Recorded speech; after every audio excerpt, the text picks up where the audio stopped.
দিব আপনার নাম। আপনারা চিন্তা করে দেখেন, যখন একজন লোক বাবা অথবা মা হয়, দেখেন নাম রাখা নিয়ে একটা হিড়িক করে যায়, কি নাম রাখবে।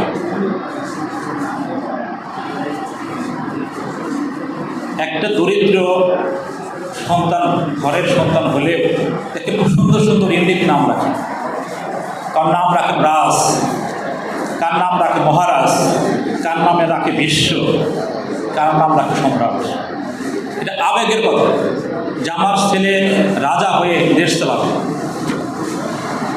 মহারাজা হবে, দেশের সম্রাট হবে, বিশ্ব নাম রাখে, বিশ্বটা আমার ছেলের মতো রাখেন না।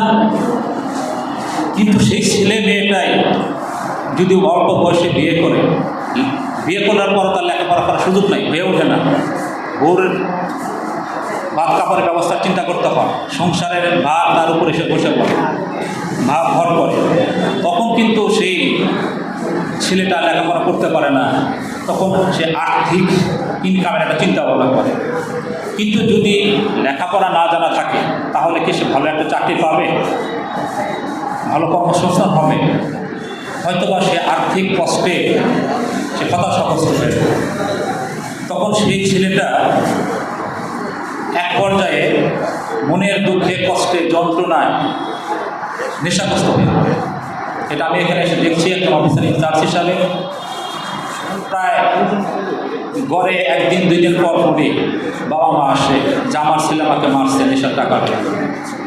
এই গতকালকে একজন বৃদ্ধ আসছিল, 300 টাকা চাইছে, আমার ছেলে দিতে পারিনি, মাদক খাবে, আমাকে ধরে মারছে, আমার স্ত্রীকে মারছে, শারীরিক ব্যবস্থা। দেখেন, তাহলে যার নাম রাখলো মহারাজা সম্রাট, সে যদি নেশাকে পড়ে থাকে তাহলে নামের সাথে কামের কি মিল থাকলো? মিল থাকলো। নাম রাখলে হবে। কী করতে হবে? আপনার ছেলেকে, আপনার